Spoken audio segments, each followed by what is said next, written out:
I actually think where you live is the single most important decision you make. But the first part of that is make it a decision. I like to think that even if my parents had not immigrated to the US, I would have probably done so at a later age because I was ambitious. And I wanted to be around smart people and I wanted to build things. When I immigrated to the US, I was not in any position to go to Silicon Valley and build things. I had to kind of, claw my way there. And I got there a little later than I should have, frankly.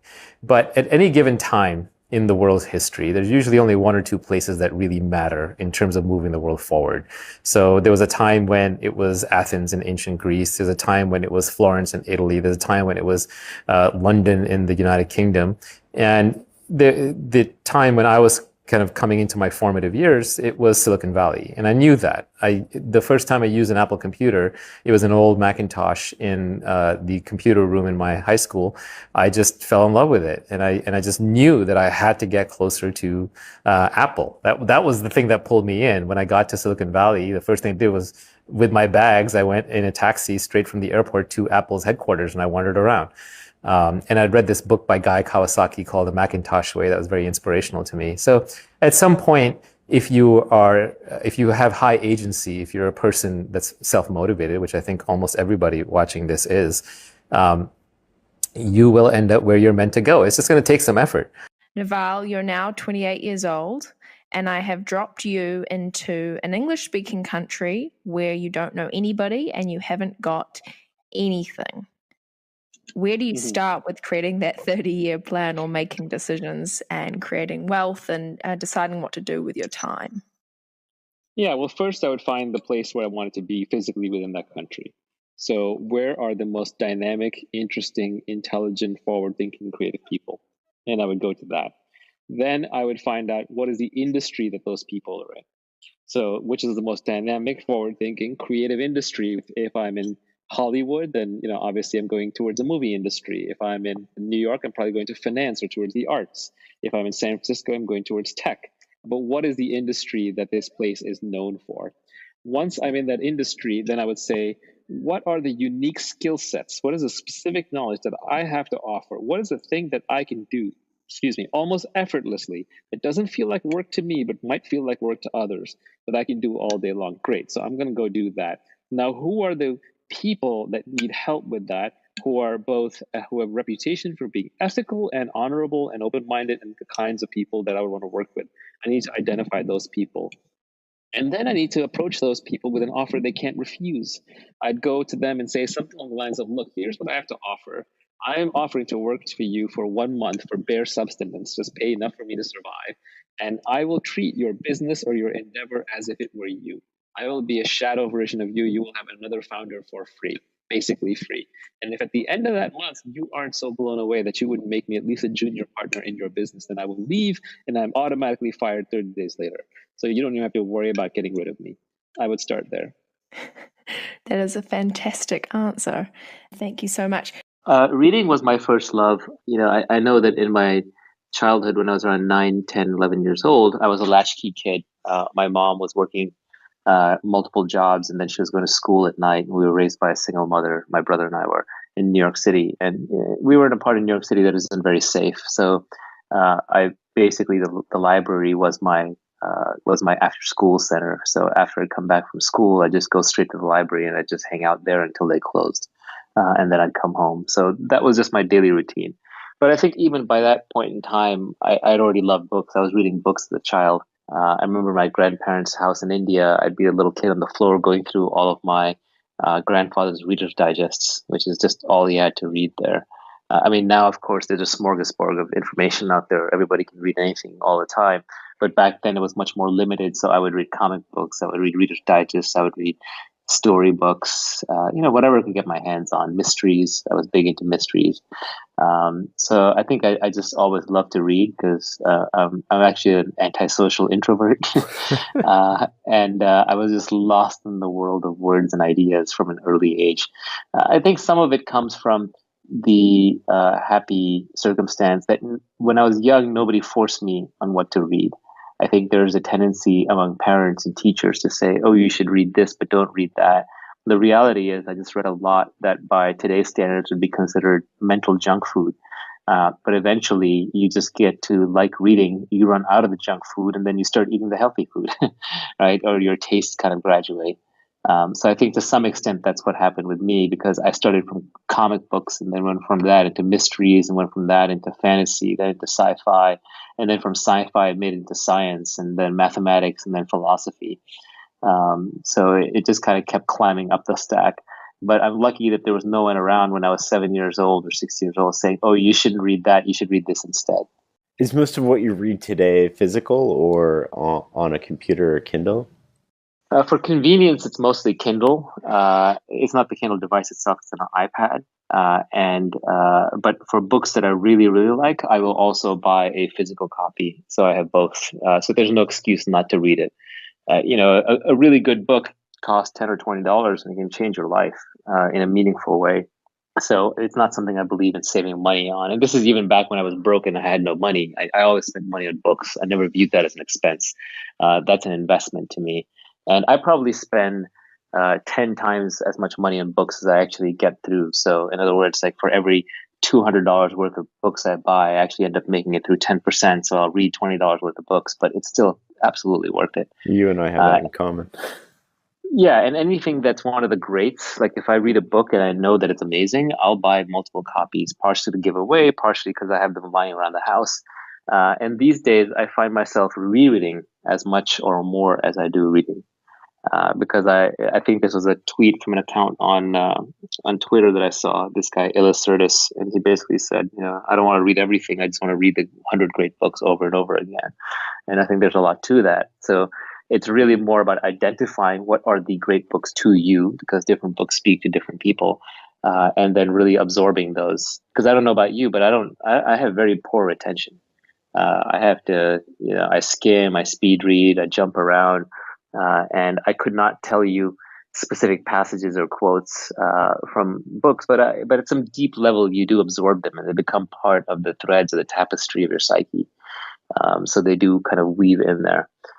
There are books that I'm sure you've had this feeling where you pick up a book, you start reading it, you're like, oh, this is pretty interesting, this is pretty good, and you're getting this increasing sense of deja vu, and then about 2/3 or halfway through the book, you realize, oh, I've read this book before. And that's perfectly fine. It means you were ready to reread it. You've said before you think of books as throwaways. How did you come to think about books like that, and what impact has that had on what you read? I mean, that's really an impact of the internet. Once the internet came along, I think it's destroyed everybody's attention span, because now all of humanity's works are available to you at any given time, and you're being interrupted constantly. So just our attention span goes down, our ability to focus goes down. But at the same time, we just become more judicious. We also want the meat. And the problem with books is that to write a book, to publish a physical dead tree book, just takes a lot of work and effort and money. So sometimes people start wrapping long books around simple ideas. Those are probably my least favorite books. And it's kind of why I avoid the whole business and self-help category, because you generally have one good idea and it's buried in hundreds or thousands of pages and lots of anecdotes. So what happened was I just noticed that sometime in the late 90s, I stopped reading as much as I used to, and I started reading more blogs. I started reading less books and more blogs, and great blogs like Farnham Street and Kevin Simler's blog, Melting Asphalt, and so on. You get incredibly smart people digestifying, simplifying, and writing these great things, but it's only a page or 2 or 3 pages. So I got really into blogs. But then I'd stop reading books, and a lot of the oldest wisdom is actually in books. And with books, you're now talking about the combined works of all of humanity, as opposed to just who happens to be blogging right now. So I realized I missed that. And then with the Kindle and the iBooks coming along, that allowed me to start treating books like I treat blogs, which is when I go to a blog, I'll actually skim through lots of articles until I find one that looks really interesting. I'll read that whole article all the way through and maybe take notes. So now I treat books the same way, which is I'll skim through a large number of books. I'll put them down. I'll jump around, back, forward, middle, until I find a part that's interesting. Then I'll just consume that piece. And I won't feel guilty about having to finish the entire book. Because I just view it as a blog archive, right? It's like a blog might have 300 posts on it, and you can read just the 2, 3, 5 that you need right now. And I think you can think of a book the same way. And then that opens the world and web of books back open to us instead of it being buried somewhere. I think, like many people, I know of a lot of friends who are currently stuck on a book somewhere. And if you ask people if they read, everybody says they read. Everybody says they're reading a book. They can answer which book they're reading. But the reality is, very few people actually read and actually finish books. And I Yes, think, yeah.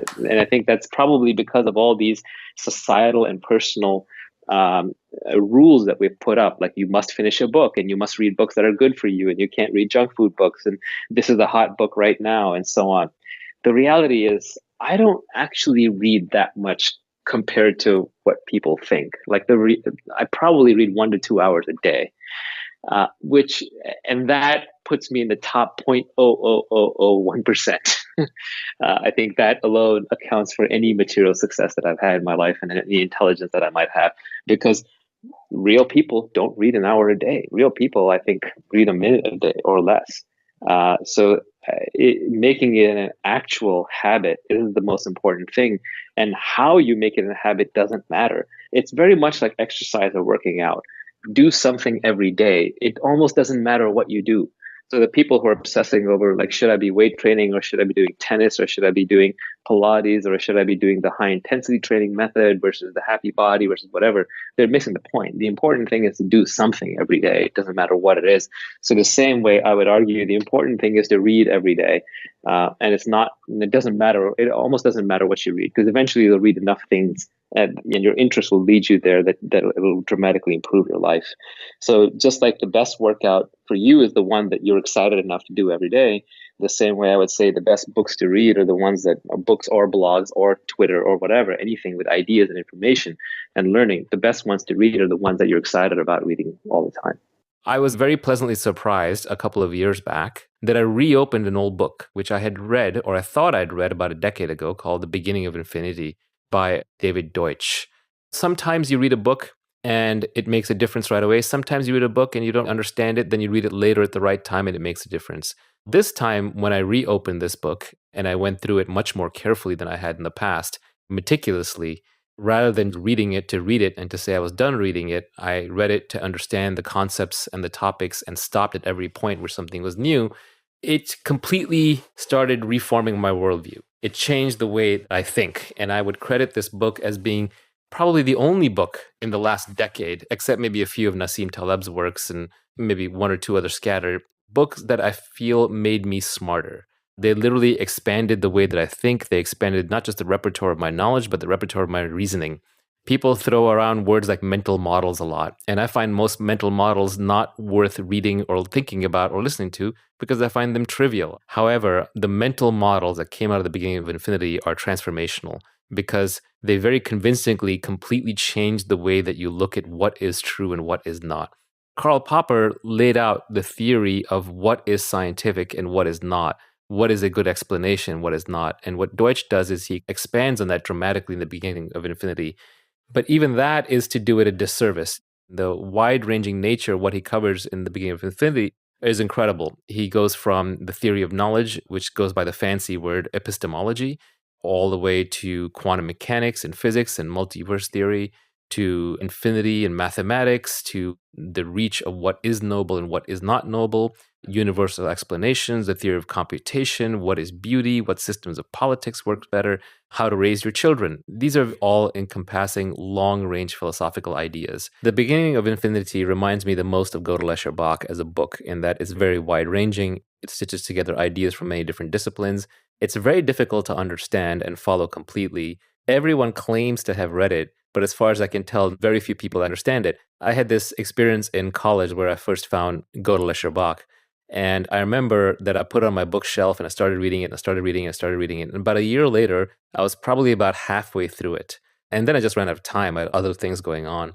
And I remember that I would approach my other friends in college and I would say, either this is a great book, you should read it, or I would say, have you read it? And they'd all say, yeah, that's great. And a week later, they'd roll back and say, yeah, I read Gödel Escher Bach, it was great. And I felt like the stupidest person in college. And it was only years later that I realized nobody has read it. As you get older, you get more confident in those confessionals where you either say, either I didn't read it or I read it at a constant pace. And when I encountered something I didn't understand, I kept going. I went back much later. And I still confess to this day, I have not read all of Gödel Escher Bach, but at least at this point, I went through and I found the parts that were most interesting to me, which were the Gödel parts, and skipped the ones that were not as interesting to me, which were the Bach parts. And I did read those and I did try and understand them. The beginning of Infinity is similar. Everybody has it on their bookshelf in my social circle. Many claim to have read it, but very few have gotten it.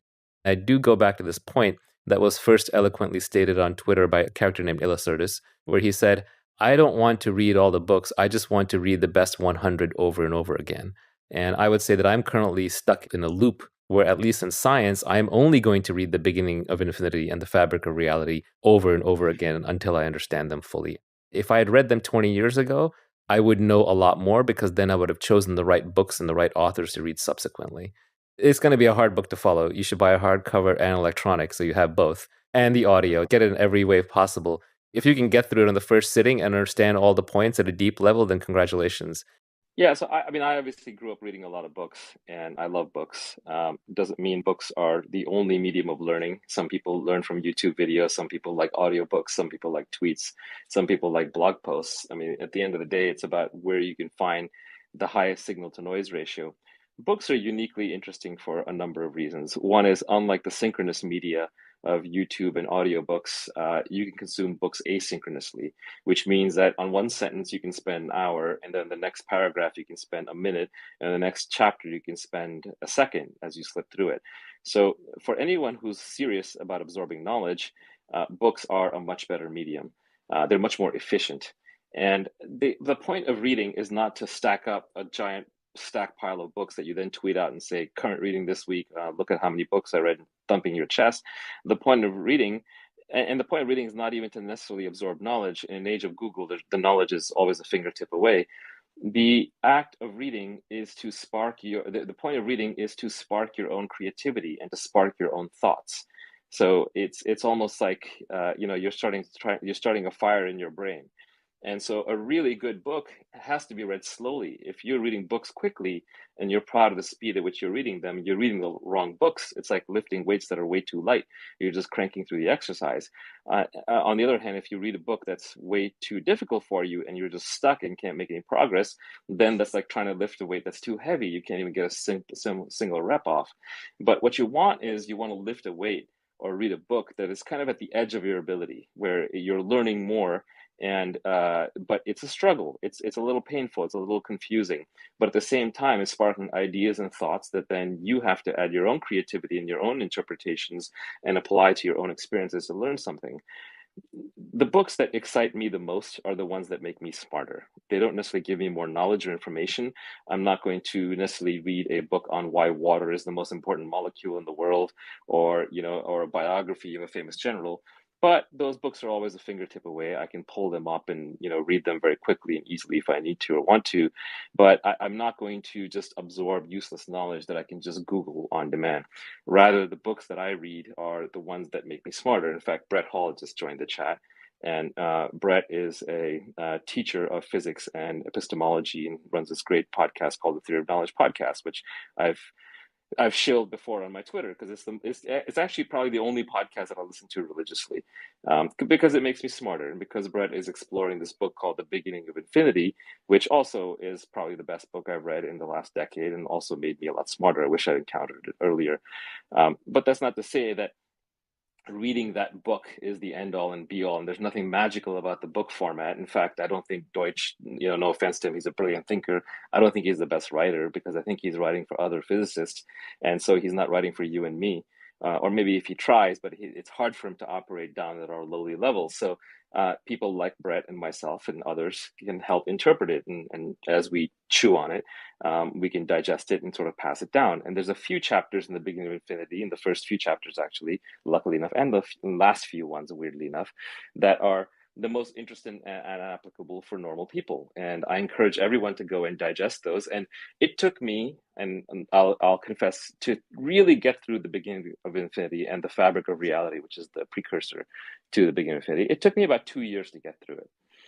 And it's not to say it took me 2 years to read it. I'm a very fast reader. I probably can and did at some point read both books in a weekend, but it took me 2 years to actually understand the concepts in the book. And there are single paragraphs in there which sent me down rabbit holes of videos and podcasts and reading and looking at papers and opening up a physics textbook and so on, that consumed 2 months at a time. There was some comment about multiverse and the Schrodinger wave equation that had me in a tizzy for quite a while. And it's not to say that I still understand all of the beginning of infinity, but I understand enough of the concepts that now I've integrated into my core philosophy of decision making and judgment. So I don't think books are necessarily a sacred medium, but I think they're an important medium because, well, there are other reasons. Well, besides just asynchronous consumption, another important one is that a lot of the best work that has been written, especially if you're talking about philosophy or something that's not that modern, remember the old questions have old answers. Those were written a long time ago. And a lot of the things that they wrote down back then would be socially or politically incorrect to write today. Many writers are only famous after their own time, simply because their peers have to die out and stop condemning them for a new generation to come in and absorb whatever they wrote objectively. Rather than through the lens of, well, this can't be right because my current society is not ready to absorb this truth. So I do recommend reading a lot of old books because I think for philosophy and wisdom, most of it has been said better before. You can always rephrase it in a new way, maybe apply it to a brand new thing that showed up, but the timeless questions have timeless answers. Another advantage of reading it through a book rather than watching it through a video is the author is a little more invisible to you. And that's good because that removes your ego from the equation. It's not like your friend next door telling you something. There's the old line, no man is a prophet in his own land. And I think there's a lot of truth to that. I see this in my own social circles where I'll literally sit around with 20 people who are talking, let's say, about crypto or wealth creation. And I know what they're saying is wrong, but they're not going to ask me because I'm their friend. They've already kind of stuck me into the friend bucket. So we're peers. So they're not going to necessarily look up to me in that regard, or I may not look up to them in their areas of expertise.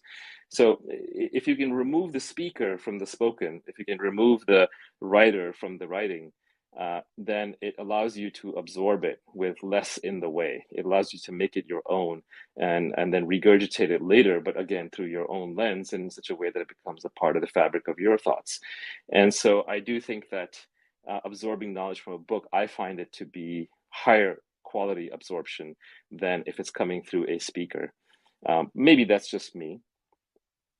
There are some extremely good blogs out there. Unfortunately, due to cancel culture and just the decline of blogging in general, a lot of them have been disappearing off the internet. But I do think that some of the best content and writing that I've ever encountered was in blogs, long-form blog posts floating around the internet. But that's a hard problem to dig through now. Google doesn't do a very good job of surfacing blog results. There was a time when they used to prioritize blog results much more highly than search. These days, if you search for anything on Google, you're just going to get a list of like 100 different official sources, which just kind of shows you that the manual tweaking of Google has been taken over by the usual trust and safety teams. So if you're going to find these good blogs, it's going to be through personal recommendations or social media, in kind of the dark corners of social media. So again, nothing magic about books, but Charlie Munger and Warren Buffett kind of say that everybody that they know who's smart is an avid reader, and I have a hard time refuting that. I have yet to meet someone who I would consider at a very high functioning level of intelligence who doesn't read for fun. Underline those last two words, for fun, which is not to say that you should go and make it a chore to start reading. But one of the tweets I'm proudest of is read what you love until you love to read. So the goal here is not to go crack a physics textbook immediately, but just develop a love for reading if you can. Better done at an early age, because like everything else.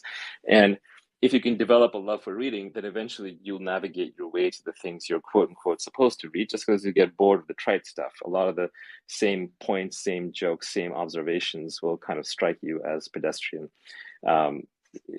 And there is a certain magic to quantity, right? Once you get through enough books, you just become a better reader. It's like anything else.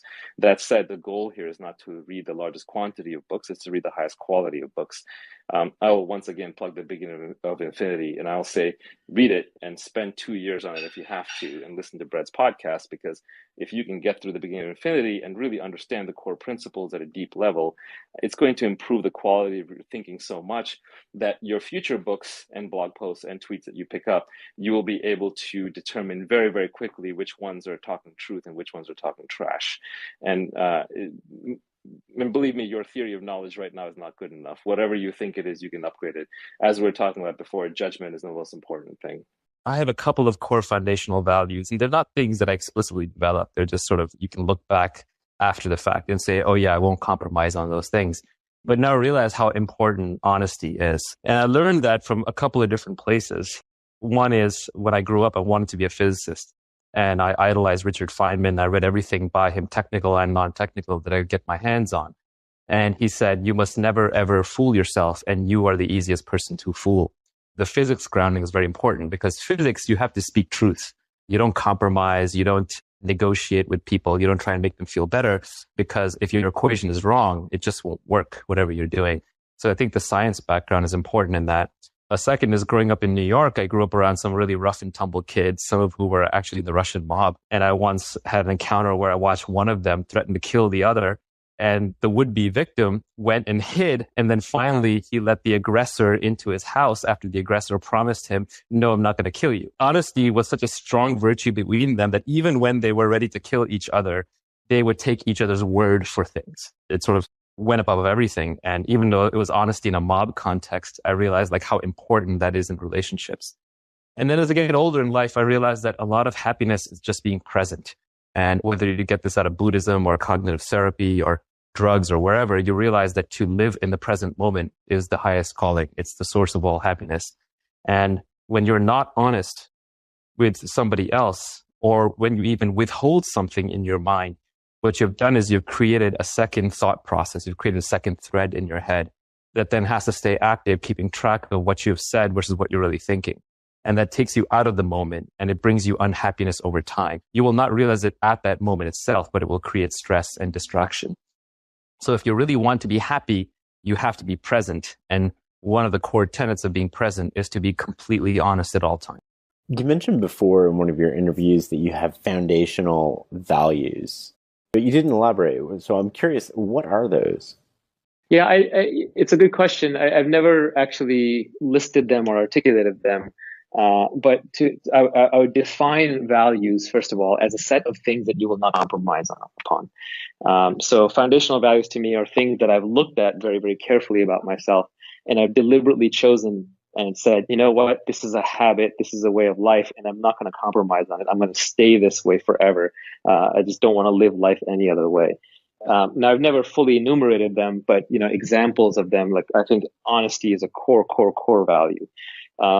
To give you examples of what I mean by honesty is, I want to be able to just be me. I never want to be in an environment around people where I have to watch what I say, because if I disconnect what I'm thinking from what I'm saying, that creates multiple threads in my mind.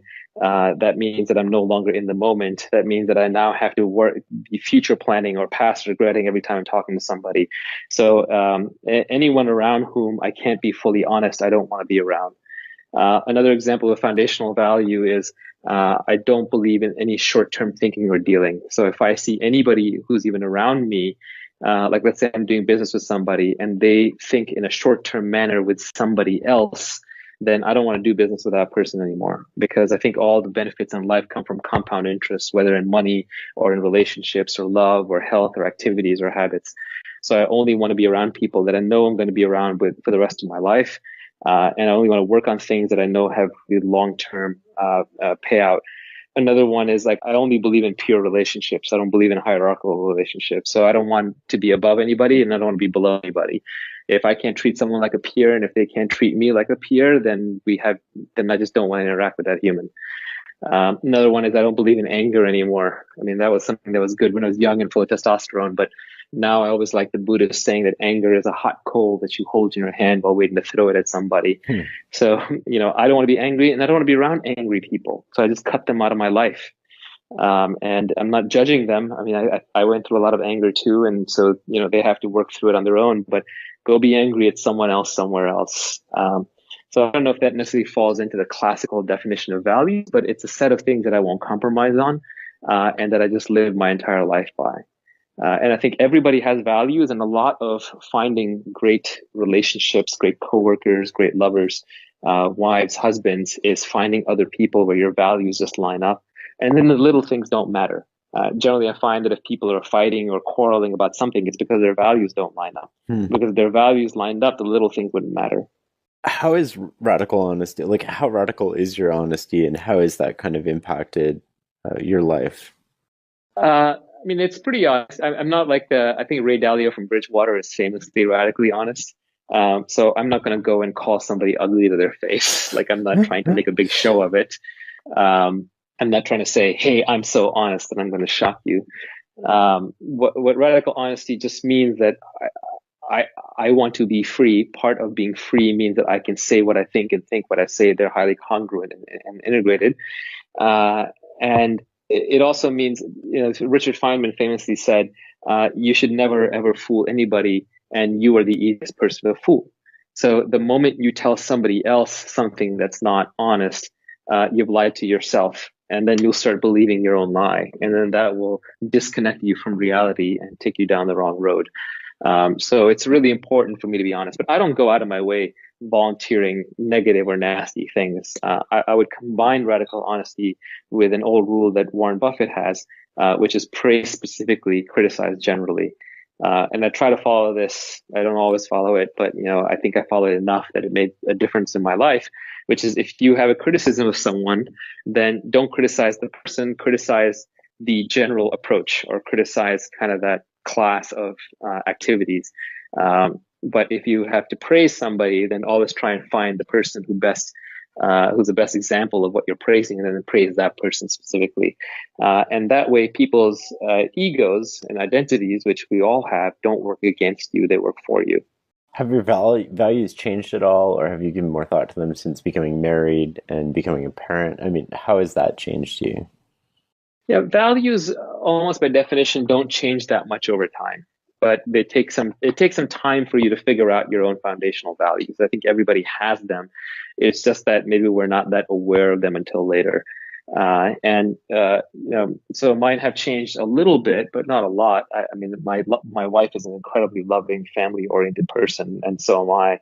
And so that was one of the foundational values that brought us together. The moment you have a child, it's this really weird thing, but it answers the built-in meaning of life, purpose of life question. And all of a sudden, the most important thing in the universe moves from being in your body into moving into the child's body. So that changes you, and your values inherently become a lot less selfish. I would say that probably the biggest such change was when I was younger. I really, really, really valued freedom. Freedom was one of my core values. And ironically, it still is. It's probably one of my top 3 values, but it's a different definition of freedom. My old definition was freedom to do anything I want, freedom to do whatever I feel like, whenever I feel like. And now I would say that the freedom that I'm looking for is internal freedom. So it's freedom from reaction. It's freedom from feeling angry. It's freedom from being sad. It's freedom from being forced to do things. But I'm looking for freedom from internally and externally, whereas before I was looking for freedom too. Let me make a point on coding. So one of the reasons why I don't really tweet much anymore is because Twitter is just an outrage machine where people excerpt things you said and then they attack you. And so what I'm about to say is the kind of thing that would get me shredded on Twitter. I'll say it here anyway, even though I'm sure somebody's going to put it out of context and I'm going to get shredded on Twitter for it anyway. But, that's why I'm not much on Twitter anymore. Basically, yes, you should learn to code. Everyone should learn to code a little bit, and not so much that you're going to become a professional coder. I'm not saying everyone should go be a coder, but just enough that you can understand what it is and how it works, and your brain can work logically the same way, and then you aren't intimidated by computers, and you know what they're capable of, what they're not capable of, and what this device that you spend all day long on, how it actually functions underneath it, what some of its limitations and capabilities are. And then you don't get scared, with horror stories and fairy tales about AGI or jobs, being replaced, or computers like doing everything, and you understand what they're good at and what they're not. The computer is the most powerful tool ever invented by humanity. In your pocket, you're carrying the single most powerful thing that all of humanity has ever invented, and it has been made very egalitarian. It's the ultimate Swiss Army knife. It's what's stuck in your pocket, and every little bit you can do to figure out how to use that better than you did before is going to give you enormous leverage. So I tell people to learn to code the same reason why I'm sure in the 1600s or 1700s it was good advice to tell people to learn to read and to write. Yes, not everyone is going to be a great author. Yes, not everyone is going to be an avid reader, but they should all know how to read and write. And I think coding is just the new literacy. For the same reason you learn mathematics, so you're not innumerate, and for the same reason you learn to read and write, so you're not illiterate, it's important to learn to code so that you are not computer illiterate. Computer literacy is a basic fundamental skill that will be a requirement of society going forward. In fact, most good schools now teach computer programming to all children. That's just like a requirement. So we missed it because we grew up a little too early. It doesn't mean we can't take out the time to do it. Like I think a boot camp for, 6, 8, 12 weeks, you can find a time. If not, just would do whatever you can. But it just gives you such a leg up against the people who are not ready. Look, one guy famously said, like, in the future, either you're telling a computer what to do or a computer is telling you what to do. And you don't want to be on the wrong side of that transaction. If you're an Uber driver, the computer's telling you what to do. You're following orders. Your days are numbered in that job because you're not in a creative job. On the other hand, if you're the programmer for Uber, then you are the one who's instructing all these drivers around. And yeah, you could argue it's not fair, but you can close that gap, and you can close that gap for you and your kids by learning to code. So even though this will get me shredded in Twitter, I think it is still the best advice I can give to someone who is relatively young and up and coming. Even if you don't plan on coding for a living, learn to code. And if you're saying, oh, I'm not going to learn to code because in 10 years coding will be automated, that is exactly why you should learn to code, because no serious coder think that that's true. All right, so this is a question about wealth. I'm looking to build my wealth. I got this one. Sorry, Chase. this might be tough because, all right, so I'm 38. I'm not a coder. I'm looking for ways to build wealth. Right now, what I do for income is I have a small digital agency, but that's just providing kind of like enough money just to live and to save. And I do a lot of investing in cryptocurrencies now, but I'm looking for that thing that I can be uniquely good at. And I just wanted your opinion. I really don't know where to go because I'm not really into code. YouTubing I've been considering, but I haven't developed a unique character for myself online. I did move abroad. I was born in the U.S. and I'm living in Vietnam now, and I'm considering starting a blog just to explore ideas because I know you've recommended to just get into the practice of writing for self-discovery, but I'm kind of, creeping up there in age now, and it's just, I'd love to get your take, and maybe you can tell me something that'll comfort me a little bit in my pursuit. Well, okay, so it's the nature of truth that it's really comforting. So I have bad news for you there. If you're coming for comfort, you came to the wrong place. But that said, there is at least one or two things you're doing, I think, well. Three things stuck out. You said digital agency, you said crypto, and you said Vietnam. Well, that's kind of interesting. By the way, would you mind muting? I'm getting some feedback from you as well. Okay, just a sec. How do I? Yeah. There you go. Okay. So, digital agency, I think that implies that you have some creative talents or you're surrounded by people who have creative talents, which is good because creativity is the last frontier for humans. Vietnam means that you have access to cheap labor or relatively cheap labor that can then be applied globally. And then crypto, of course, is the current frontier. And if you look at where the great fortunes are made in human history, they're always made on the frontier. So there's a time when you need to be conquistador and you got in a boat, or you were Marco Polo and you went to the Orient, or you went to the Wild West, and you were panning for gold, or you went into software back when it was all hardware, or you went to internet when it was all software, or you went to crypto when it's all internet. And so the frontier is the place where you make money. And why is that? Because that's where the cops, the regulators, and the normies aren't quite there yet, and people haven't figured it out. And you know you're in the right place because it's full of brilliant people and full of scammers. It's full of completely genius ideas, and it's full of some of the worst ideas you've ever seen. It's full of incredible hyperbole, and it's full of incredible value. So crypto is that place today, and it is a frontier. So if you're operating crypto and you have access to cheap labor, and if you have access to high quality place. So I don't think that. I think you may just need to dig a little bit deeper and stick it out. So I think you're kind of in a good area, but you need to navigate deeply into it until you find something NFTs where you're like, wow, we can create our own batches of NFTs and do drops. It could be something around maybe farming NFTs for games. Like there's a big community in the Philippines, for example, that does work on Axie Infinity. There might be new games emerging. I can't predict for you. I can't tell you exactly what will be the right application for you, but I feel like if you kind of, what I wouldn't do is I wouldn't leave crypto. Because it is a frontier space. And the fact that you have a digital agency, I think, is a big asset. And the fact that you can apply those assets now across the world is a big deal. So I don't feel like you're in a bad place. I think you just need to dig a little bit deeper. Um, and you don't necessarily need to put yourself out there through writing or through YouTube videos. One of the places where I feel like the self-help porn goes wrong, and I call it self-help porn because you can just read it all day long, is that it sort of says you should, like there are people on the internet who will say you should be a writer, or even I'm guilty of this, you should be a coder. Well, you should be a writer or coder if that is your natural inclination, if that's what you're natural at. If you're not, don't do that. If you're good at talking to people, then go on Clubhouse. If you're good at sales, then go do sales. If you're good at organizing people, then go build a small company or recruit people or build a community. So you have to find the thing that feels effortless to you, but is not effortless to everybody else. So it like I've said before, it feels like play to you, but it looks like work to others.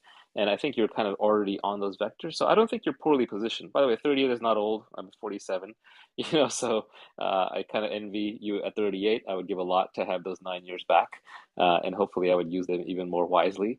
But you still got a ways to go. As long as you have your health, which is the most important thing in this world, as long as you have your health, you can still work on all the rest. So I wouldn't stress about it. And especially in crypto, fortunes get made in short time frames, 2, 3, 4, 5 years if you're in the right place. Don't stress over it. It's more important to find the right thing to do and to take advantage of the assets you already have. And just by the nature of the space that you've already decided to operate in, I feel like you're probably 60% of the way there.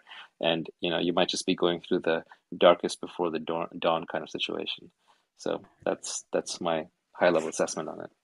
What life advice for success would you give an 18-year-old in the world? And they specifically are asking, would you recommend them going to the university? Which I know you tweeted about, but something interesting to talk about.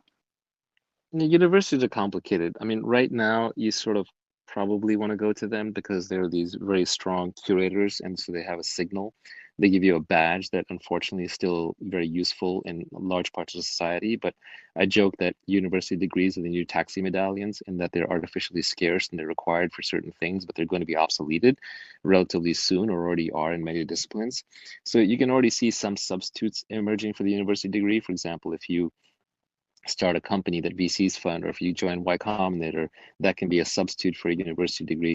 If you win some incredible medal or award, or you launch a company or build a website or do something interesting when you're very young, that can be used as a credential, or you write some great book or what have you, that can be used as a substitute. But it's a rare person right now who can really skip the university. They would have to be very autodidactic, especially in the technical domains. So I don't think it's kind of doable for everyone. It is a unique small set, like the so-called Teal Fellows, for example, are people who are chosen for that, and there just can't be that many of them yet. That said, I think it'll get easier because the credentialing will become less important out of a university.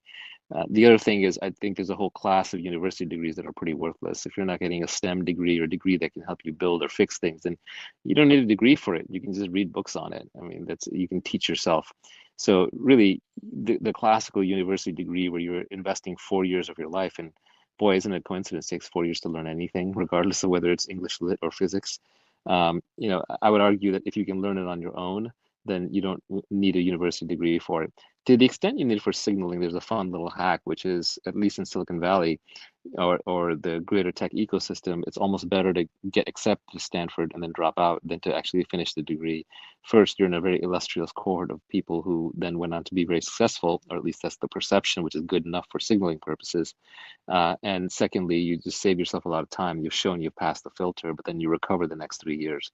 Now, I think a lot of the Stanford students who are ambitious also get around this by starting companies while they're at Stanford. But they used something like Stanford, you could say, one third curation slash signaling, which is done the moment you get in, and then one third sort of alumni network and networking into with other smart people that you may want to start a company or do something with, and then maybe there's a third of it that's actually the education. So moving to I would say if you're sorry to interrupt. I no, would say go ahead. if you're the kind of person that needs to question whether or not you should go to university, at least today in 2021, yes, then go to the university. On the other hand, there are a small set of people who can't stand the idea of wasting 3 or 4 years of their life in a university when they could be doing something, and those people should not go to universities. But you will know. It is one of those things where if you are going to err on the side of going to a university. Now, I would say go to the best university you possibly can because the signal slash curation function is the most important. And then secondly, once you're in, study something worthwhile that you absolutely cannot learn on your own, whether it's biology or law or medicine or my favorites are physics, math, computer science, the hard skills. Because once you're good at mathematics, then you don't fear any book. Then you can learn anything on your own later.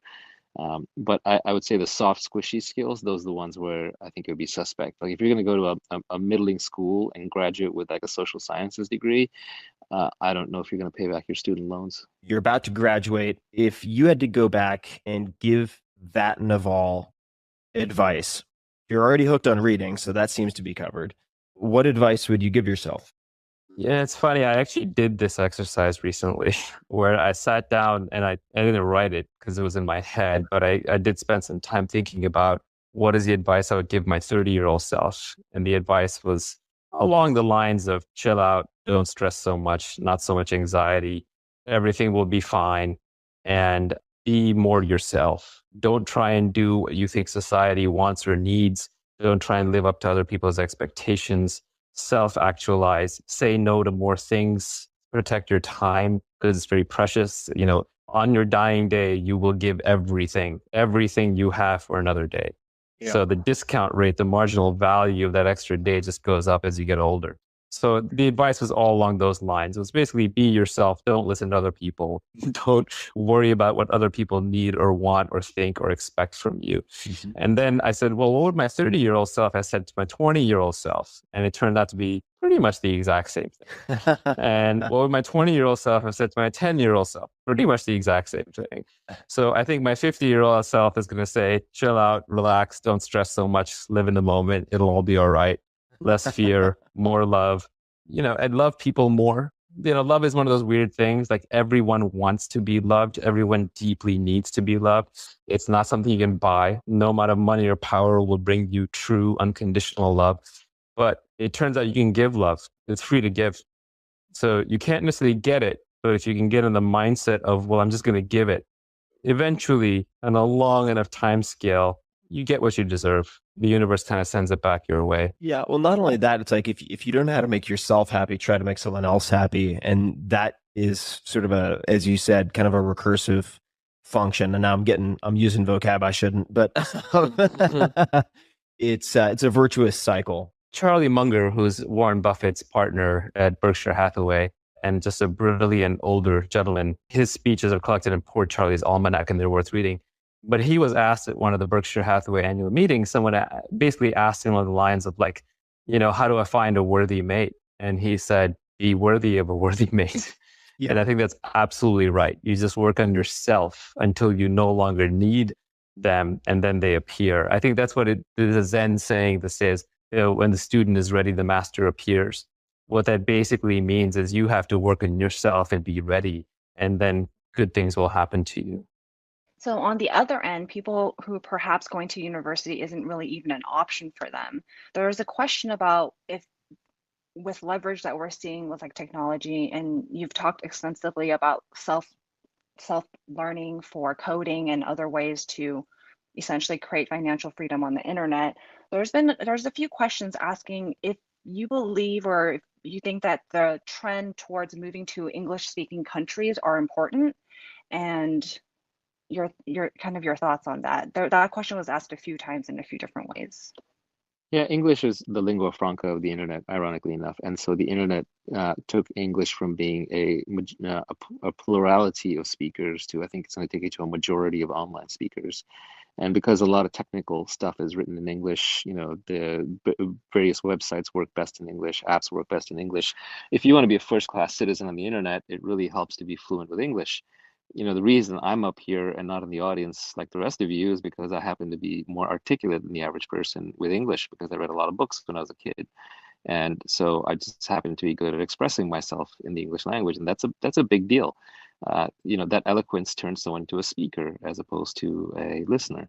So there's huge value in being a good native English speaker. So I think places like India are advantaged by the trend towards remote work and Zoom and Clubhouse and so on because it gives more of them an opportunity to compete on a relatively level playing field.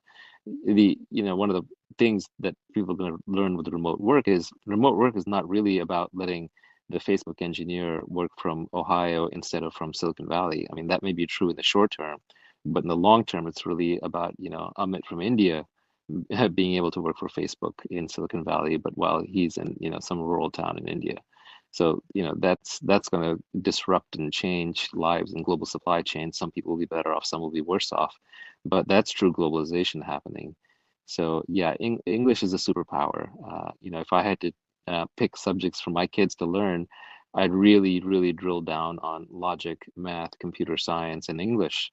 And then I think everything else they can follow their natural intellectual curiosity. So if they want to learn music, they can learn music, but you don't like force them to go learn the violin just because you have some idea that every kid should be a musician. The rest of it they can follow their natural aptitude, but English is foundational. It's the classic reading, writing, arithmetic, right? The classic stuff. To that I would add code and science, which are like slight variations on those, science being, call it language of, applied mathematics into nature, and computers being applied mathematics into machines. But I think those are very foundational skills. Everything else you can kind of learn on your own. Exceptional people are built in solitude. That's not popular to hear, but it's true. It's the alone time that you spent when you were a kid that made you good at whatever you are. It wasn't the group time. The group time was spent having too much fun, most likely. There are a few exceptions, but not many. Um, so I would say in general, socialization is actually the problem that you're trying to avoid as opposed to the asset that you're trying to bring into it. And I think it's kind of pathetic how quickly we fall into saying, well, school's for socialization. And gee, what about socialization? We've abdicated this idea that it's the best way to educate your child because clearly it's not true. It's a combination of one size fits all education, compliance training, daycare, and I would argue socialization, and the worst kinds of socialization in false little Lord of the Flies type worlds where people are very hierarchical. Who's the prom queen? Who's the football player? Who's the jock? Who's popular? Who's cool? Who's doing drugs? Who's not? All that stuff is nonsense. I mean, the further you get in life, the more of an adult you become, the more you get away from that. And we all remember that shock when we shifted from school to the real world. What a tremendous difference it was. And we'd just been in a little bubble in our lives up until that point. So I would argue, and I don't care about, sure, people may ask me for citations, but there is plenty of evidence that homeschool kids do a lot better than even private school kids or public school kids. There's even evidence that unschooled kids who were basically just left alone with no education, tend to be at worst one grade behind school kids, and when they get to college, they actually catch up completely because they're interested. Think about that. All the time you spent in school, K through 12, really amounted to being 1 year ahead of a kid who didn't go to school at all. And then in college, that kid caught up right away because now they were genuinely interested.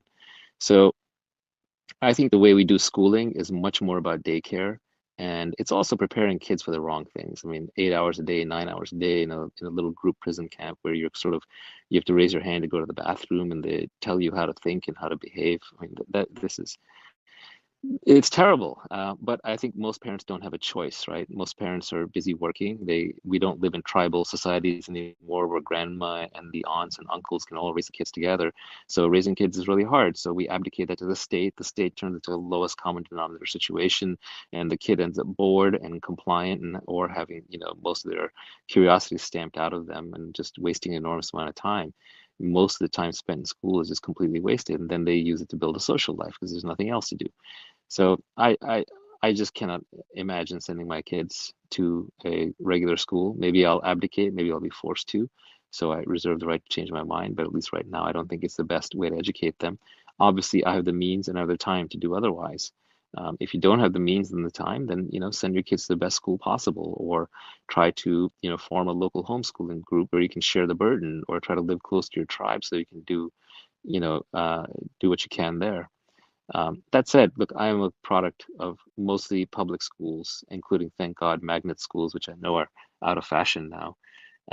But so I don't necessarily say that that won't work, but I do get the sense that at least in my time, public schools used to care a lot more about proper education and merit, and much less about being politically correct. So I'm not sure where schools are today, but I hope not to find out.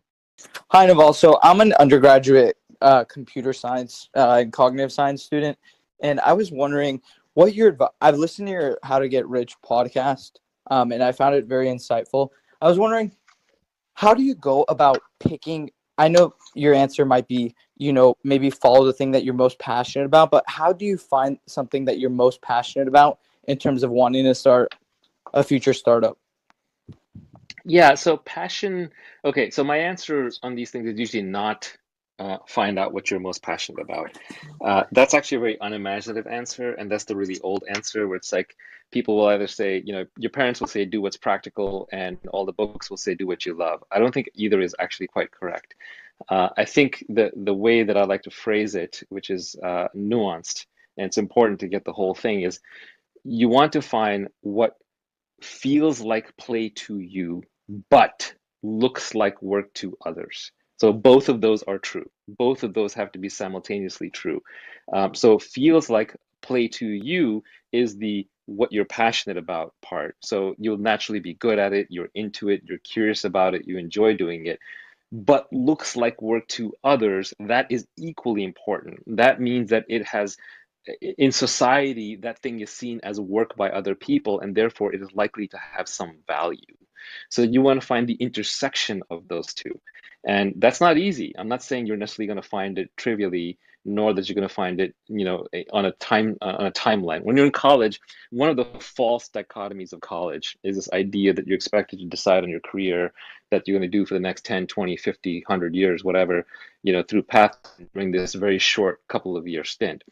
And unfortunately, I think we lock people into lifetimes of drudgery where they basically say, well, I'm going to go be a lawyer. They go to law school, and now they're locked into law, whether they love the law or not, or the practice of law or not, or investment banking or medicine or what have you. These are straitjackets. It's like too early, especially now as careers have gotten longer and people live longer, getting them to commit for like their entire lives based on this short stint is too much. So I would say, especially at your age, and given that you're in computers and you're basically coding, don't overthink it. Just build things. Just build whatever you feel like. Build toys, build apps for yourself. Just do whatever you enjoy. Now, to most people, sitting in front of a computer and writing code looks like work. So almost anything you do in front of a computer, especially with code that is fun to you, that feels like play to you, satisfies kind of the criteria. So I would say just code for fun. If you code for fun, you will eventually find your way to something you're passionate about and that you can make money in. Now, I think that's somewhat unique to you because A, you have the luxury of time because you're very young, even though I know in college they pressure you and it may feel like you don't have that luxury of time. You really do have the luxury of time. And the second reason is because you're coding. If you're coding in computer science and cognitive science, you're good at using the tool that is, the most powerful tool ever invented by humanity that gives you permissionless leverage. So you're actually way ahead of the curve. Unfortunately, most people, when they ask these kinds of questions, most of people, when they ask them, my answer starts with some variant of learn to code, which I hate to say it because I don't want to be glib. I know it's not an easy thing to do, but at the same time, it's like if you were alive when literacy was first getting widespread and you were not literate. Someone who really had your best interest at heart would tell you, hey, go learn to read and write. It's just too important to not do it. So in the same way, when numeracy was becoming more widespread, they would say, hey, go become good at mathematics. Now, literacy and numeracy are prerequisites for programming. So now I can just say go program, because it means you have to be literate, you have to be numerate, and you have to be facile with the best tool that we've ever invented, where you can permissionlessly create and extract leverage. So I think you're already most of the way there. You just need to code for fun. So I hope that answers your question. Someone asked a question about decision making. So I put up a tweet recently that said, if you can't decide, the answer is no. And I think that's the reason I have decision making heuristics that I use. And actually, there are 3 decision making heuristics that I use. And it's very hard to come up with a decision making heuristic because there's infinite choices we're making all day long. And trying to figure out like some rule that apply to all the choices is really difficult. So obviously, these rules are not going to apply to everything. You have to be intelligent about when to use them and when not to use them. But I'll tell you my 3 decision-making heuristics. First is, if I'm faced with a difficult choice, such as, should I marry this person? Should I take this job? Should I buy this house? Should I move to this city? Should I go in business with this person? If you cannot decide, the answer is no. And the reason is because modern society is full of options. There are tons and tons of options. We live in a planet of 7 billion people. We are connected to everybody on the internet. There's hundreds of thousands of careers available to you. There are so many choices. You're biologically not built to realize how many choices there are, because we evolved in tribes of 150 people, where if you pass up one choice, the second thing never comes along. Also, when you choose something, you get locked in for a long time. If you start a business, that's 10 years. You get into a relationship, that's 5 years, maybe more. You move to a city, that's 10, 20 years. So these are very, very long-lived decisions. So it's very, very important that you only say yes when you are pretty certain. You're never going to be absolutely certain, but you're going to be very positive. If you find yourself creating a spreadsheet for a decision with a list of yeses and nos and pros and cons and checks and balances and why this is good or why that's bad, forget it. You have to internalize it in your gut and in your heart, and you have to really want something before you go for it. So my first decision-making heuristic is, if you cannot decide, the answer is no. By the way, I would ask everybody to hold your questions until I'm done with the 3 decision-making heuristics, because I'm not reading any more right now. The second decision-making heuristic that I use is, if you have 2 choices to make, such as, do I tell this person A or do I tell them B, or do I take job A or job B, or do I make this sacrifice now or do I go ahead and do what I want, whatever it is. If you have 2 choices and they're relatively equal choices, like it looks 50-50 to you, this is key. For choices where it's lopsided, 175, the other one's 25, obviously go with a 75. But if it looks equal to you, A or B, and you can't decide, take the path that is more difficult and more painful in the short term. Because what's actually going on is one of these paths requires short-term pain, and the other one maybe requires pain further out in the future. And what your brain is doing through conflict avoidance is it's trying to push off the short-term pain. And by definition, if the 2 are even and one has short-term pain, that means it has long-term gain. And by the law of compound interest, the long-term gain is where you want to go towards anyway. So your brain is overvaluing the side that has the short-term happiness and is trying to avoid the one with short-term pain. So you have to cancel that tendency out, and it's a powerful subconscious tendency by leaning into the pain. As most of you know, most of the gains in life come from suffering in the short term so you can get paid in the long term. Working out, like for me, is not fun. I suffer in the short term. I feel that pain, but then in the long term, I'm better off because I have muscles or I'm healthier.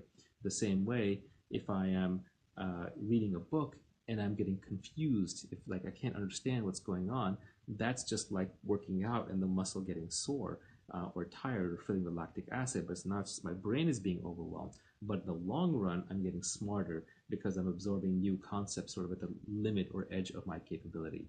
So you generally want to lean into things that have short-term pain but have long-term gain.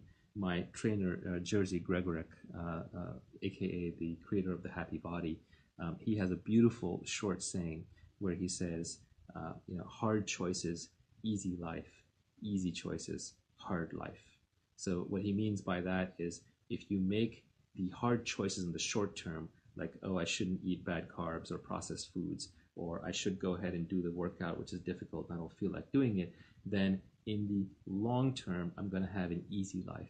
But if I make the easy choices in the short term, like I'm going to stay out drinking, I'm going to go party, I'm not going to do my work right now, I'm not going to meditate, whatever it is, then in the long term, you're going to have a very difficult life. You will not have built up that self-discipline.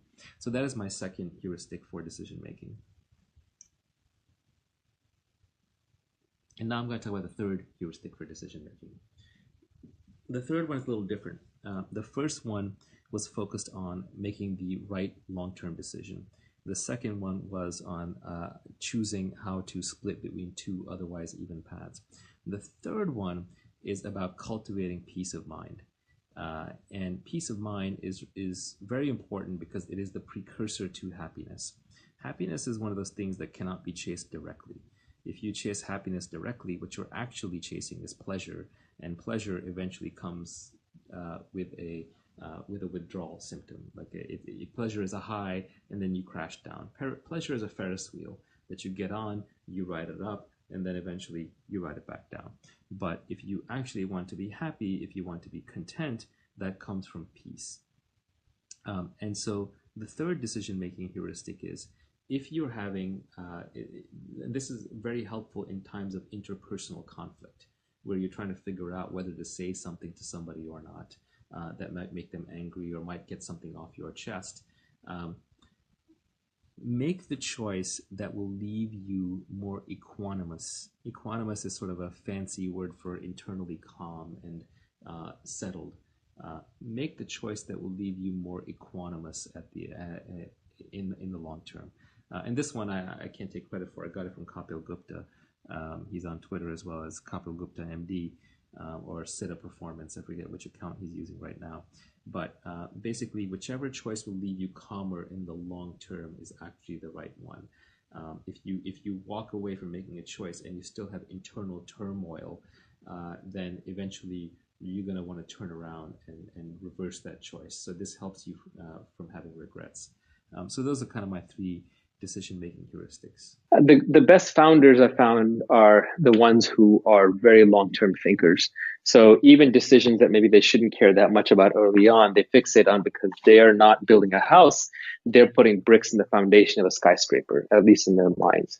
And so what you're looking for is looking for someone who knows the space well, who understands how difficult it's going to be, but doesn't care because they just love whatever they're doing. They're into it.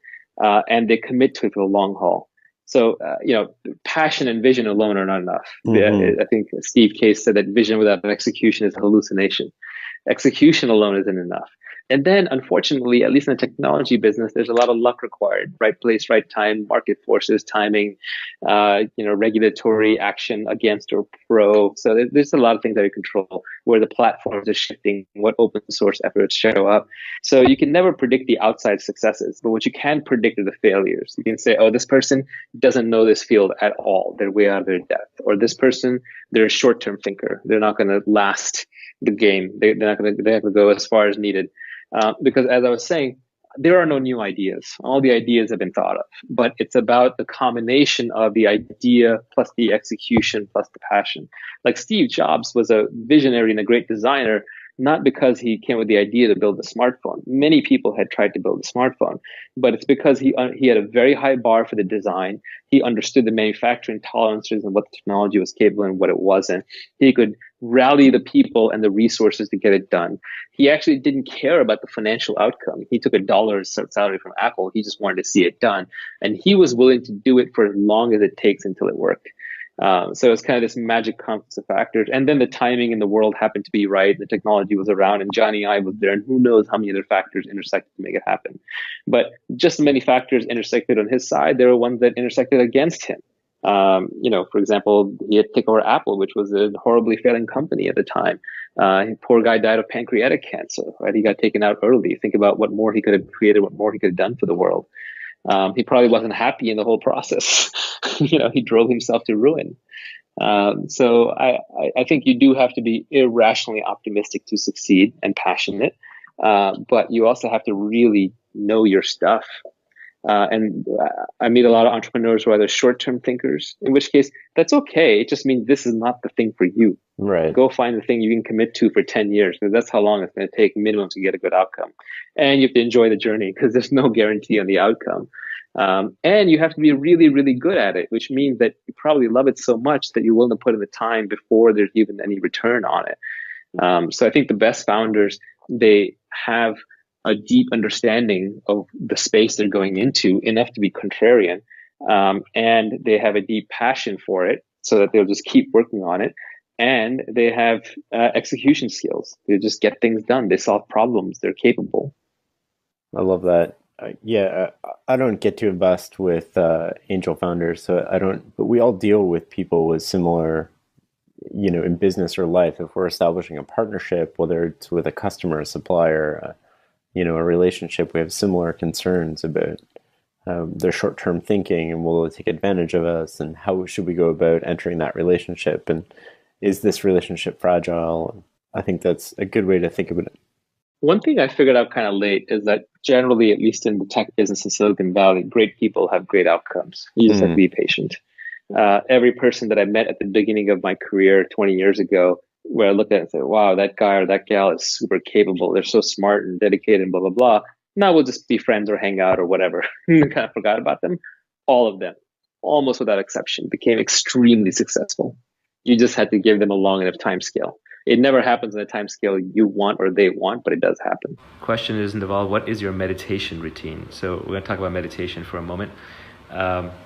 Meditation is a tough, so if you guys could just stop the questions for a bit, I'm just going to talk about meditation. So let's all be meditative here for a moment. Thank you. I'm going to ignore questions for a while until I'm done talking about meditation. I'm literally going to stop looking at the screen while I talk about meditation, so you can stop typing for a little while. Okay, meditation. Meditation is a very complicated thing. It's every person you talk to who meditates will give you a different almost definition, different observation, different what it's good for, different how you do it. So what I'm telling you, and some people like Kapil, who's kind of my coach guy, hates it, okay? He hates the whole concept of meditation. But I'm going to tell you my version. I'm going to tell you what I learned that worked for me.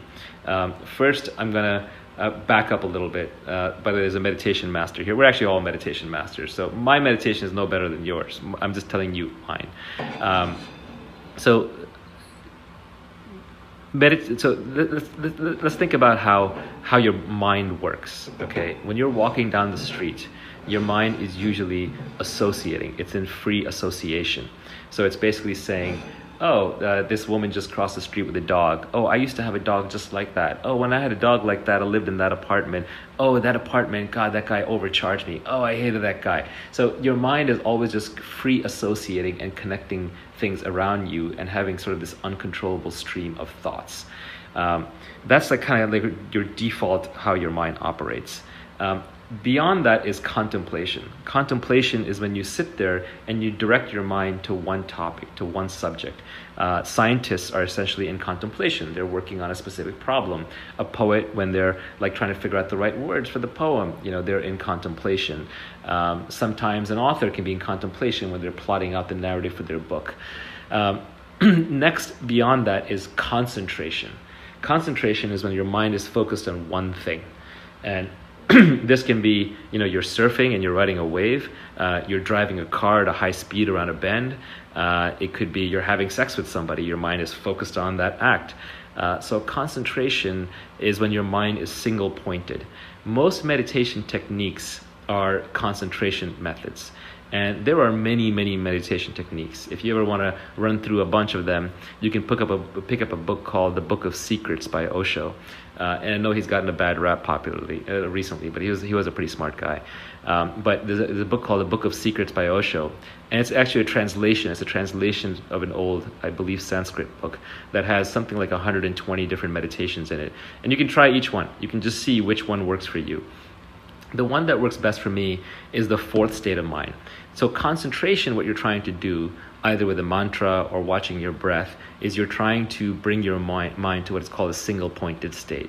And then once it is focused on this one object that is concentrating on, your mind is supposed to disappear. It's supposed to basically drop the mantra or drop the breath watching on its own without effort, and your mind is supposed to stop. And then you have a chance to see what you're really like underneath this anxiety-filled barrage of thoughts that you're always having.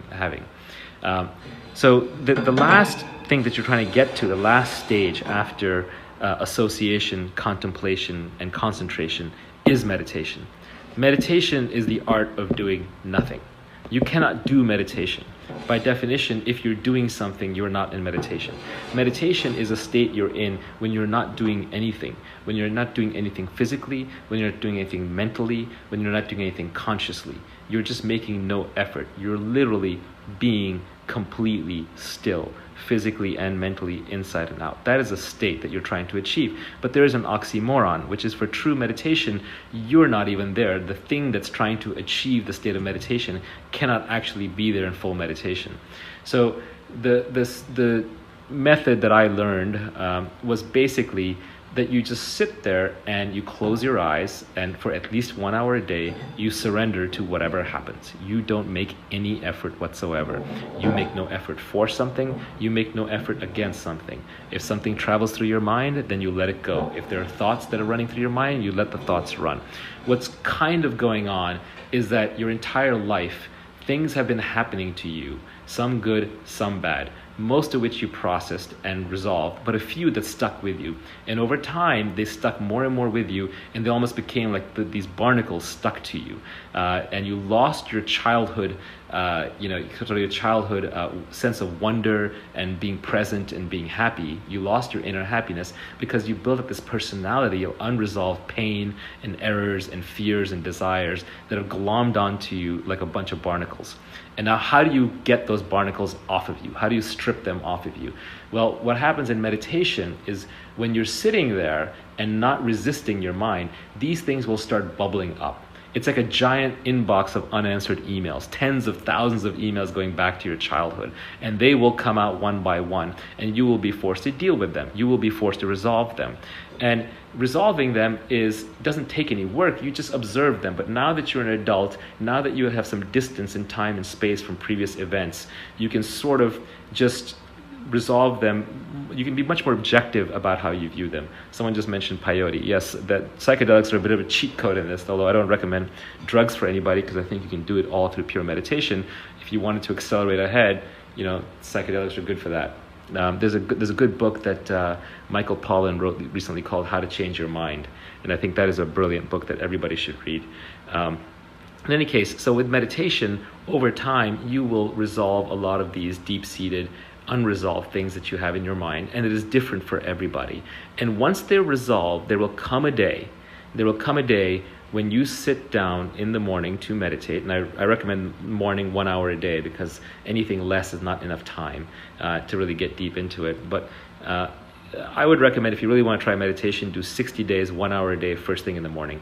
And if you sit there, do that, after about 60 days, you will sort of be tired of listening to your own mind. You will have resolved a lot of your issues, or you have to heard them enough that you will know, you have kind of seen through those fears and those issues. And what will happen is one morning, you're going to hit mental inbox zero. Okay, if you know the inbox zero concept, is when you open your email and there are no emails and it's zero email. And that is a pretty amazing feeling. That is a now I don't want to describe this because it's kind of nonsense to use these descriptors for other people, but it's a state of somewhere between joy and bliss and peace. And once you have that, you don't want to give that up. If you can get a free hour of bliss every morning just by sitting and closing your eyes, that's worth its weight in gold. That will change your life. In terms of how to sit still for an hour, by the way, meditation isn't hard. All you have to do is sit there and do nothing. Just sit down, close your eyes, and say, I'm just going to give myself a break for an hour. This is my hour off from life. This is the hour I'm not going to do anything. Yes, if thoughts come, thoughts will come. I'm not going to fight them. I'm not going to embrace them. I'm not going to think harder about them. I'm not going to reject them. I'm just going to sit here for an hour with my eyes closed, and I'm going to do nothing. How hard is that? Why can you not do anything for an hour? What's so hard about that? Just give yourself an hour break. That's it. The book I mentioned was Michael Pollan, Pollan. He's famous for being the New York Times, I think he was a New York Times journalist, and he wrote In Defense of Food and The Omnivore's Dilemma, and this is his most recent book. I actually don't recommend the apps. I love what the Headspace and Calm guys are doing, and I'm a big fan of them, but for what I just described, that method will not work with an app, because the app will clutter your mind with the instructions from the app. No music, no noise, no sound. Just sit in a quiet, dark place. Put your back against something. If it's the first thing in the morning, you're not going to fall back asleep, so it's okay to lean. You don't need any fancy postures or poses. You just need to sit down in such a way that you're comfortable. So put pillows underneath your knees, put big cushions underneath your butt, whatever it takes. Get super comfy, because you don't want to move for the next hour. You just want to relax completely and do nothing. All you're doing is giving yourself 1 hour off. I think the apps are great training wheels, but at some point you got to learn how to ride the bike. Someone asked, can you talk about going through and resolving those thoughts? The thoughts resolve themselves. I know that sounds hard to believe, but you just kind of have to sit there with them, that's all. The reason they don't get resolved is because you're running away from them or because you're fighting them. If you sit there with something long enough, it will get resolved. Listen, all day long, there are things that bother us. And those things sit in front of us and annoy us until 10 minutes later they're gone and the next thing is bothering us. So when you sit with something long enough, it does go away. It's not like it stays there forever, but some things just take more time. But there's nothing to do other than just to let it be. Just let it come up, just watch it, let it be.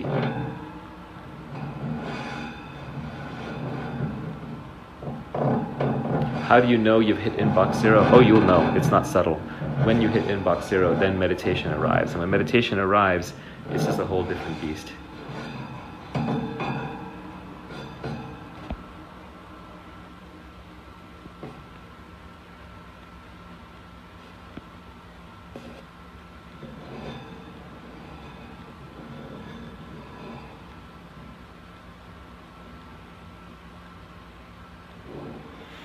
My drug of choice, honestly, these days is meditation. Somebody asked me my drug of choice is. I like red wine, I won't lie.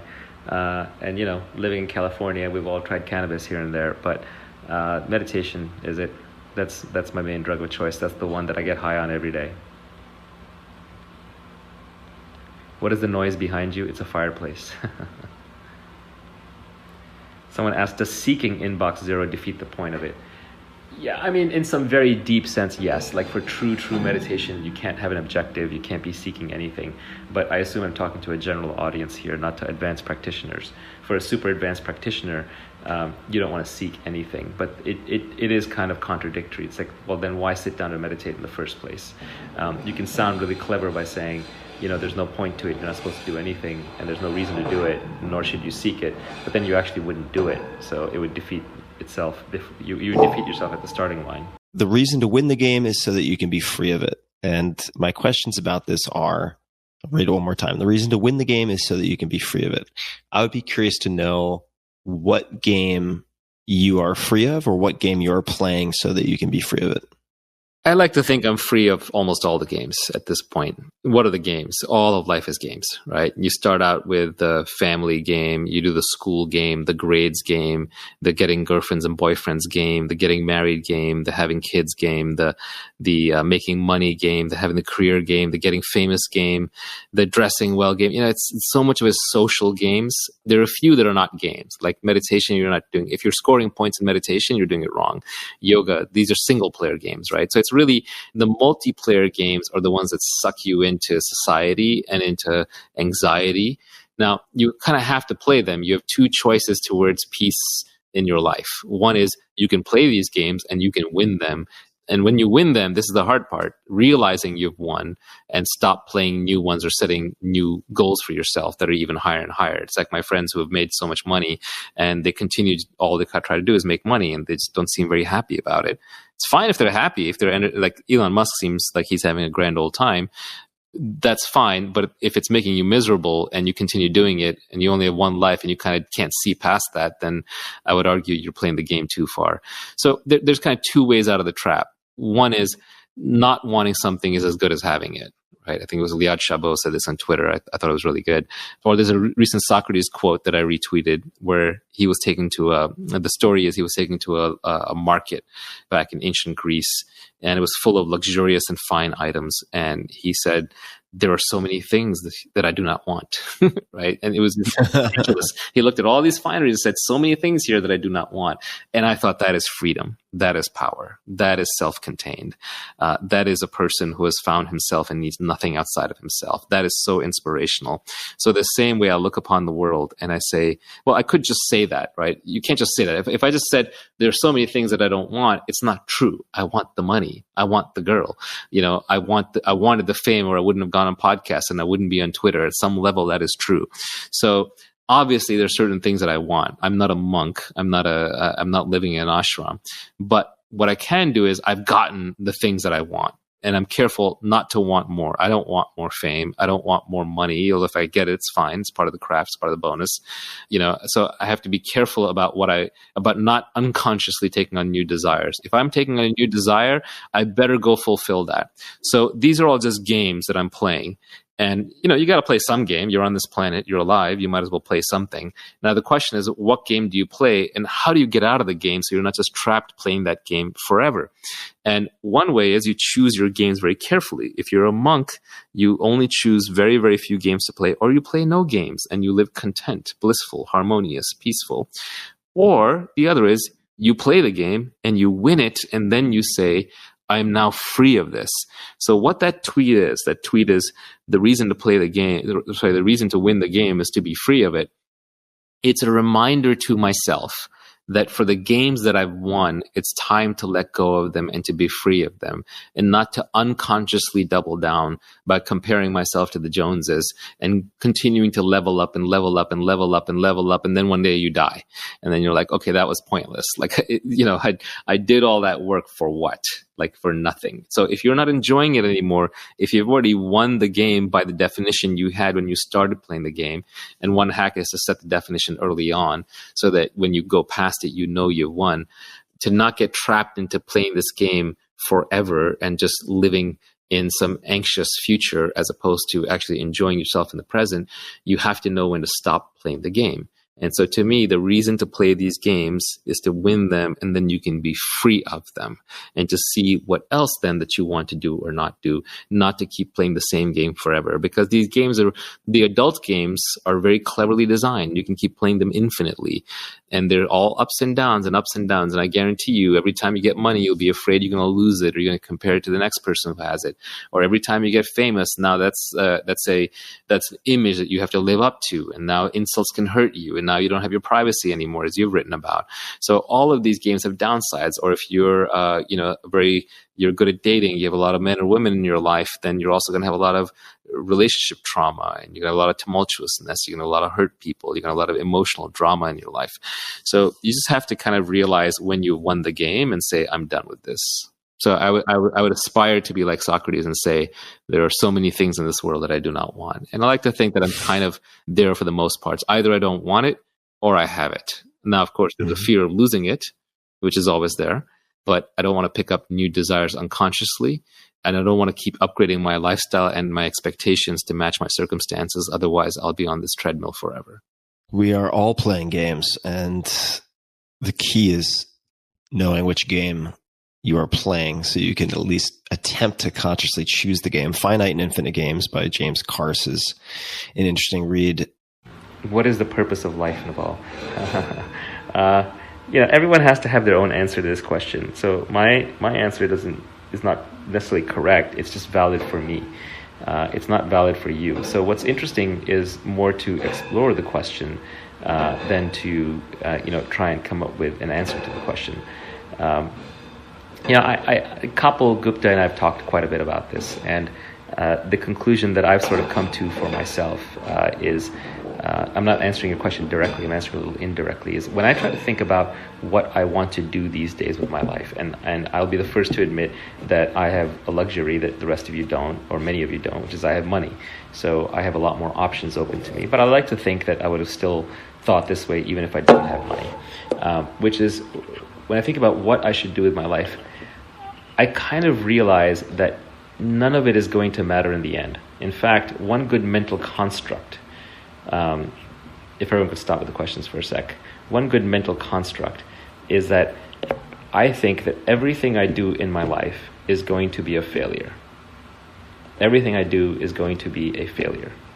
And I'm being deliberately provocative because I'm trying to catch your attention to deeply think about this. The reason everything I do is going to be a failure is, one is on the material level, on the physical level, I'm going to die. And when I die, I won't care. I've been under general anesthesia. There was life before. What was life like before I was born? I just didn't care. In those situations, you don't care. So when you die, you don't care about anything anymore. So in that sense, everything you've accomplished, you don't take anything with you. It's a failure. There's a second sense in which it's all guaranteed to fail, which is, even if you believe in ideas and memes and progeny and legacy, well, eventually the Earth will fade away. And after that, the solar system will fade away. And after that, the galaxy will fade away. And then the universe will end.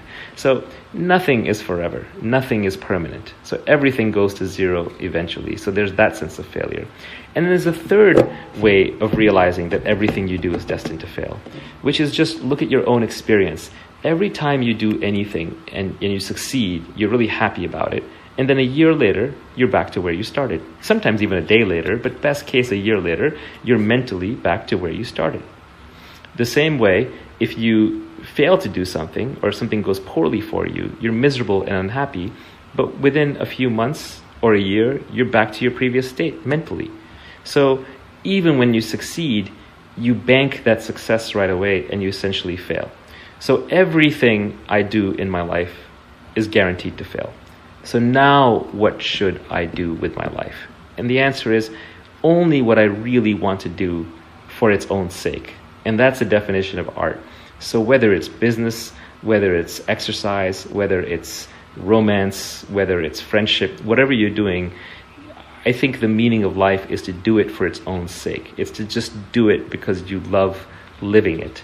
There is no meaning beyond that. And ironically, when you do things for their own sake, that's when you create your best work. That's when it's art. That's when it's, that's when you create that's when you're gonna do your finest work. And so even if you're trying to make money, you'll actually be the most successful.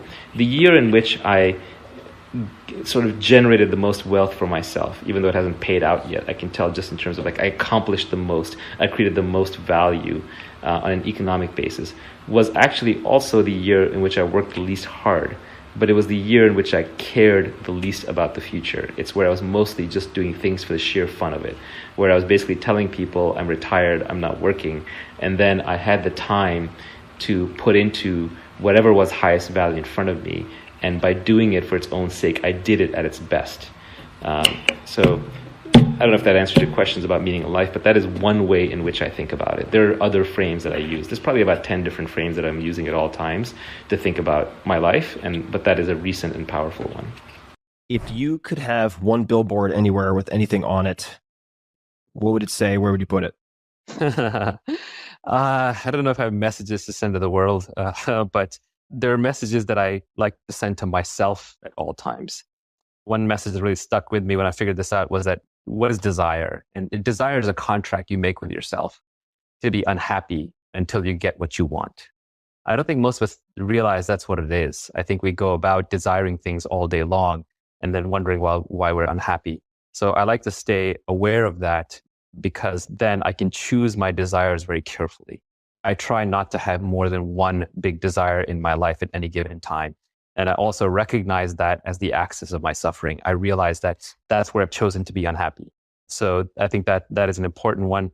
Or even a simpler one is, a lot of meditative, like you said, you did a transcendental meditation course. They give you a mantra. The mantra is supposed to have actually no meaning.